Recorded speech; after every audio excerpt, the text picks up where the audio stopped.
Salut! Salut!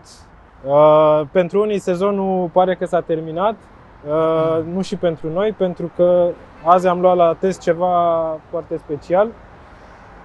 Probabil una dintre cele mai spectaculoase motociclete lansate anul ăsta.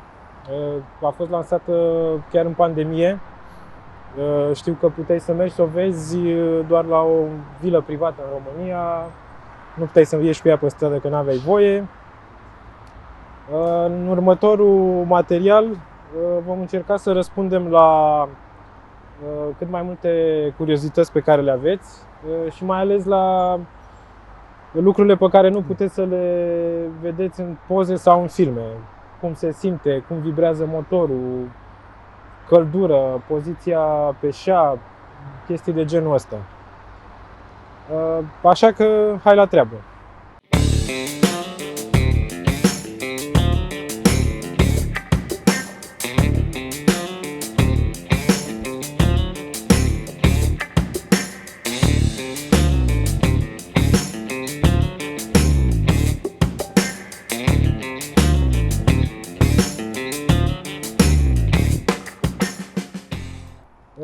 Azi vom testa BMW R18. E primul cruiser adevărat lansat de BMW după foarte mult timp, cred. Da. E un remake după R5. BMW R5, model scos de BMW prin 1936, cred că l-au fabricat doar un an. Nu mai are mare legătură cu modelul ăla decât elemente de design, rezervorul, mai ales liniile de pe rezervor și forma rezervorului. Ce e cel mai impresionant la motocicleta asta este motorul boxer. E cel mai mare motor boxer pus pe o motocicletă de serie, 1802 cm3, adică practic ai 900 de cm3 pe fiecare cilindru. Pe fiecare cilindru. Cred că e mai mult decât găsești și pe multe mașini cu motoare mari. E făcut, ca să zic așa, ca să-ți scoată bani din buzunar și după ce l-ai cumpărat. A fost făcut, gândit chiar de la început, designul e făcut să poți să demontezi foarte multe elemente de pe el și să le schimbi cu elemente customizabile după cum Da, în principiu vrei. el vine într-un fel și după aia poți să-l customizezi probabil. Da, adică nu poți să-ți alegi din start să vină cu anumite tobe, anumite elemente de design, anumite accesorii, decât câteva. Trebuie să le iei așa, apoi trebuie să te apuci să investești și să cumperi tot felul. Adică are până și logo-ul BMW de pe rezervor e fixat cu șuruburi, nu cu adeziv, astfel încât să îți poți cumpăra un logo cu o siglă veche, retro, cu literele aurii sau tot felul de alte elemente.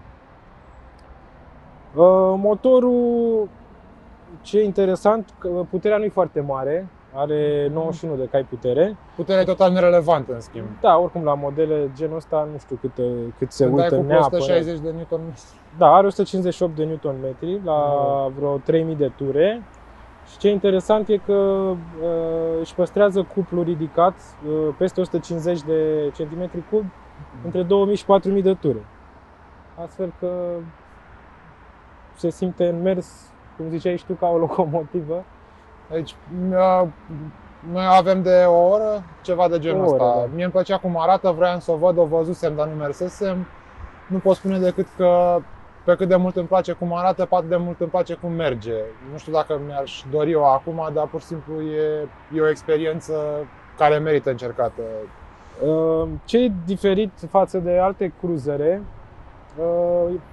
din cauza celor doi cilindri de motor boxer puși pe lateral, nu o să poți să ai poziția aceea specifică cruiserilor cu picioarele întinse, nu o să poți să-ți montezi.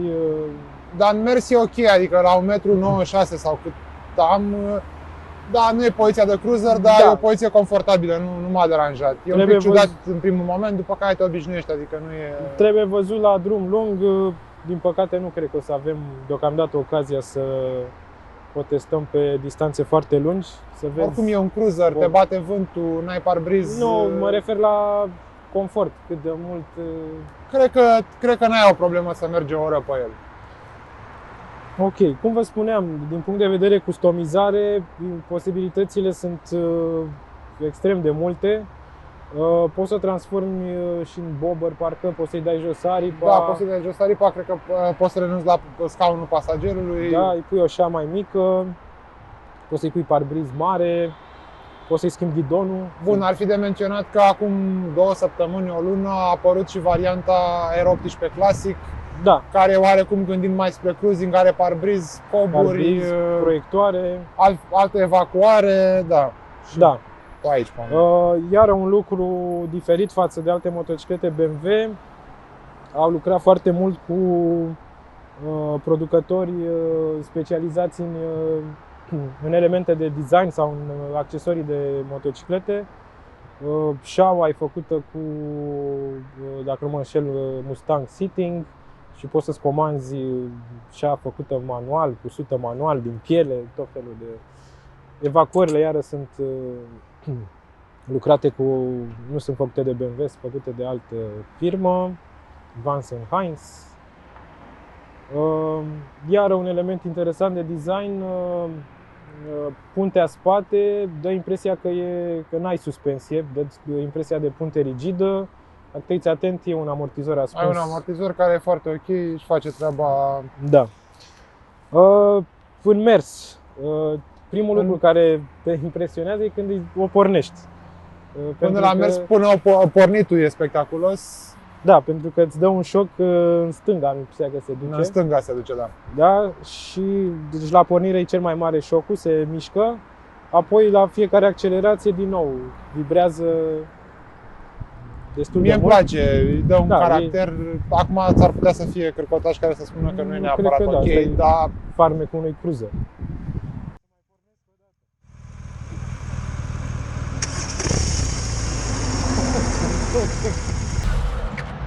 Așa, să vă mai arătăm o dată cum se mișcă când pornește.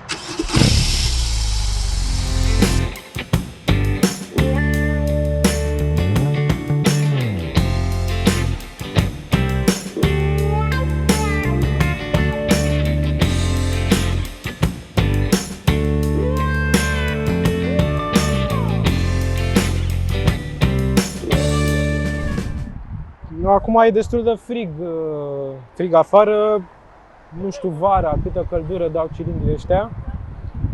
Mi s-a părut, nu știu, ai simțit în mers căldură? sunt 10 grade, mi-aș și dori să simt un pic de căldură, n-a fost cazul. Chiar, nu? Mai mult n-a fost cazul. Nu Da? cred că e neapărat o problemă, probabil că la 40 de grade în oraș o să-ți resimți niște căldură. Ok, spunem ce spunem, dar revenim la chestiile de design. Au tot felul de mici detalii care îți sar în ochi și care sunt foarte interesante. Pe lângă foarte mult crom, care eu nu sunt mare fan crom, dar la motocicleta asta chiar nu mă deranjează. Și oricum, Bine, oricum poți să o faci fără niciun pic de crom. Da, poți să o comanzi complet negru. Exact. Îmi place că au scris și pe rezervoarele de lichid de frână și pe cadranul de bord Berlin Built. Au ținut ei să se laude că e făcută la fabrica din Berlin, probabil că e asamblată. Bun, acum, ok. Da, probabil că multe subansambluri sunt făcute în altă parte, dar e... Dacă tot vorbim de design, două chestii cred că aș putea să comentez negativ, dar în rest chiar n-am ce să comentez. Butoanele sunt cele clasice de BMW, care în mod normal mi se par ok, dar pe motocicleta asta par un pic ciudate de plastic. Da, mă rog, sunt butoanele pe care le găsești pe majoritatea modelelor BMW, plastic, negru. e ok, dar parcă, nu știu, Puteau fi mai... putea să fie mai Poate cine știe, le mai găsești în speciale, lista de accesorii. posibil. Și mă mai deranjează, dar asta cred că e chiar cel mai ușor de rezolvat. Radiatorul de ulei are o protecție de plastic care, iarăși, parcă nu se cadrează cu... nu e foarte vizibilă. În rest, din punctul meu de vedere, e reproșabilă la design, Da, iar da, la condus e o experiență. Ce mai are modelul ăsta nu vine ca dotare de bază, poți să-i pui marșarier. Da. O să vă arătăm și cum funcționează. Așa, și acum hai să vă arătăm cum funcționează marșarierul. Deci, practic, a dus să scoate din viteze.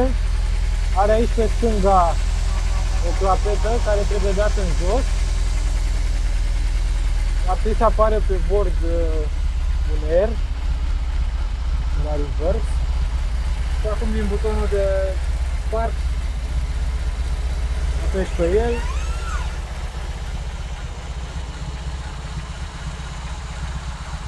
Ia, mai dai un pic. Mai dai acum.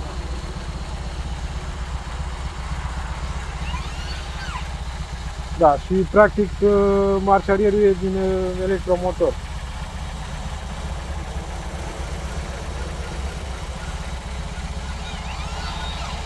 Deci e apăsat un pic. Cum? Deci un pic apăsat aici. Da, nu pornește din prima, are un mic delay. E util când sunteți pe un plan înclinat, că pe orizontal puteți să se poate da cu spatele destul de ușor. Pe aia trebuie dat înapoi și devine neutru.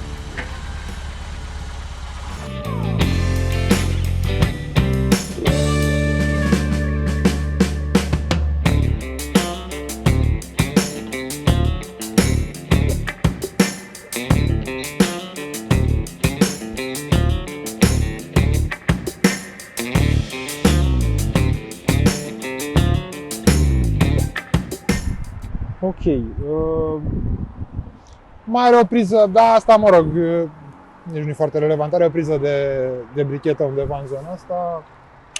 Da, multe lucruri nu sunt relevante pentru că sunt convins că Se câte accesorii poți să-i pui, cred că... Da. Iară, cruise control poate ar fi fost ok să aibă din start pentru că e un cruiser. Varianta clasică, clasică, are, dacă Are, nu da. are din standard cruise control. Ok. Prețul. Aici e o problemă. O problemă e, Mă rog, eu zic că e o motocicletă exclusivistă, adică da, e. modelul de față începe la 22.990, 23.000. Cred că ce avem noi aici e un pic mai mult pentru că are și marșarier. Varianta clasică începe de la 25.000. Și na, e o motocicletă care după ce dai banii ăștia, sigur, O să de-a mai dai lungul alții. timpului o să dai probabil încă atât să-ți schimbi tot felul de lucruri. O să investești foarte mult și cred că în produse de curățat. Pentru că Merită da, să fie merită. curățată. Eu nu văd motocicleta asta, adică n-aș suporta să merg cu ea murdară față de GS-ul pe care mergem și care îl țin tot timpul murdar. Probabil că i-aș face loc în living. Da, cred că să- în living e garajul Sau m-aș potrivit. muta în garaj dacă... Da. Deci în concluzie e ca un fel de ceas scump sau o bijuterie pe care nu dai banii neapărat pentru utilitate, cât pentru cum arată și cum senzația merge. pe care ți-o dă când Și cum o merge. folosești. Și de ce să nu recunoaștem și e plăcut și când toată lumea întoarce capul după ea pe stradă și Eu am Se fost, uită după tine. după cum ziceam, mi-a plăcut foarte mult cum arată, dar am fost surprins de cât de bine, de senzația pe care ți-o dă și în mers. Da, Totuși, apropo motorul de 1800, cuplu, da. O să mai mergem, o să ieșim acum cu ea din oraș și să vedem și pe pic și la drum, drumul, da, și cum se lasă pe viraje. mă rog, cred că mai era de menționat că ai un quick shifter, mă rog, e ok. Da. Nu are. Far cu LED, adică totuși în spatele hainelor Heritage e multă tehnologie modernă, adică nu e doar... Da, apropo de tehnologie modernă, are și 3 moduri de mers, Da, 3 moduri de mers. care, surprinzător pentru o motocicletă nemțească, le-au denumit, să zic, mai E în același stil, cool, ok, rain. americanește sau italienește. Adică se cheamă Rain, ok, Rain, dar mai are modul roll și rock, sau rock and roll. Rock e fiind cel mai agresiv, putere și Da. cuplu cel mai Livra cel mai mare. Cam asta, revenim cu alte impresii după ce ne mai dăm cu ea.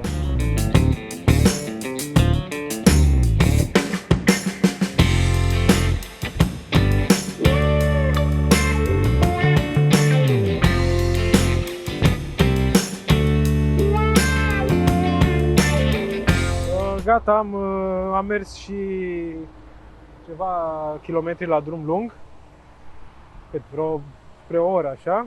Da. Ce să zic, e Mie mi se pare din categoria wow. exact. Adică e pur și simplu... Deci de la prima cheie, când îi dai cheie, zici că îți dă unul în brânci. Că se mișcă Senzația pe în tot. mers tot timpul e că pare vie, pare tot timpul se mișcă, se agită. Vibrează scaunul. Când accelerezi, îți vibrează scaunul, îți vibrează ghidonul. Dacă accelerezi mai tare, se simte și șocul ăla de la motorul boxer. Iar cel mai mult se simte când ești pe decelerare și retrogradezi. Când dai drumul la ambreiaj, iară, zici că te-a îmbrâncit cineva. Bine, dar e de menționat că dacă nu te joci cu ea, nu o forțezi, nu vibrează, nu se întâmplă nimic. e Adică foarte comod, există merge și bine. modul smooth, dar poți să te distrezi, Da. Mie mi s-a părut... Eu aveam Wow. tendința la câteva secunde să-i mai dau un șpriț așa de gaz ca să o simt. Haideți.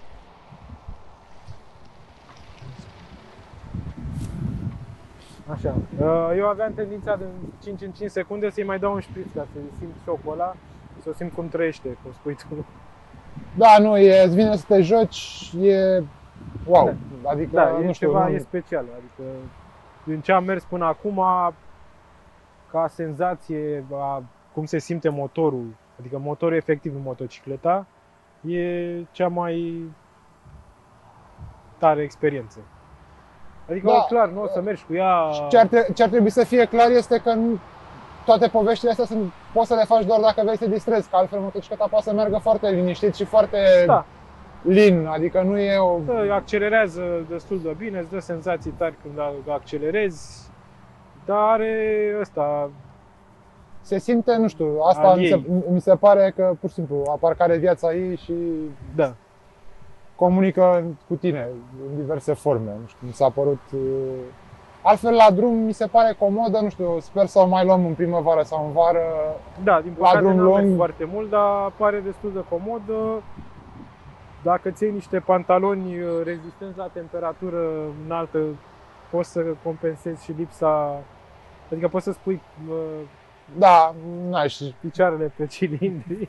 E comod când îi pui, dar comod. un pic riscant s-ar putea să iei foc. S-ar putea să descoperi că nu sunt chiar ignifugi toți pantalonii. Da. Deci una peste alta e o motocicletă care merită măcar să o iei la un test drive ca să vezi senzația pe care ți-o dă când ești pe ea. Pentru că un review de genul ăsta nu poate să redea. Da, mie mi se pare și un show-off de design și un show-off mecanic Reușit. foarte reușit. Da. Foarte reușit. Adică știu că am mers și cu Harley. Poate nu a trecut prea mult timp de atunci, dar parcă nu mi-aduc aminte să fi avut Nu știu, senzația da, asta, da. Și totuși de atunci am mai mers cu mult mai multe motociclete, deci chiar e... Și ar mai fi de menționat că niciunul dintre noi nu avem vreo pasiune cu cruzerele. Asta clar, da. Da, Adică nu mi-aș lua-o, că nu-mi permit să am 10 motociclete, dar așa, e în lumea ei și e în felul ei și e într-un fel foarte mișto. Mie asta, cu senzația asta rămân. deci merită, măcar un test drive merită. O să ne înjure. Și aș vrea- cei de la BMW. Dacă vine toată lumea la test drive, dar s-ar putea să-i convingă pe mulți. Eu vreau neapărat să o mai luăm la un moment dat, când temperaturile sunt mai plăcute decât acum și la un drum lung. Sunt foarte curios cu mine, dar cred că Da, un râzi, test zâmbești de- și te joci. de timp mai lung. Altfel mi s-a părut ok și în curbe, nu simți greutatea. Da, e o senzație un pic, ai impresia că ghidonul vrea să facă un pic de tot altceva când te lași pe curbă, dar Te primele obișnuiești, nu mi viraje, s-a după părut... aia- după aia Are e furca ok. mai avans, lansată în față, nu... Și iară mi s-a părut, dar cred că e de obișnuință, te sperie un pic, să spun. Dacă frânezi, retrogradezi, deci forțezi un pic motorul pe retrogradare, când dai drumul la ambreiaj și ieși în curbă, te împinge un pic în lateral. Na, e o chestie de obișnuință, prima oară nu te aștepți la chestia asta. Bine, dacă vrei să te joci, poți să apeși ambreiajul, să-și accelerezi din mers și atunci ai atunci, senzația da. că cineva te împinge în lateral, dar Corect. iarăși, it's part of the fun. Nu e... Da. Ok. Cam atât despre R18.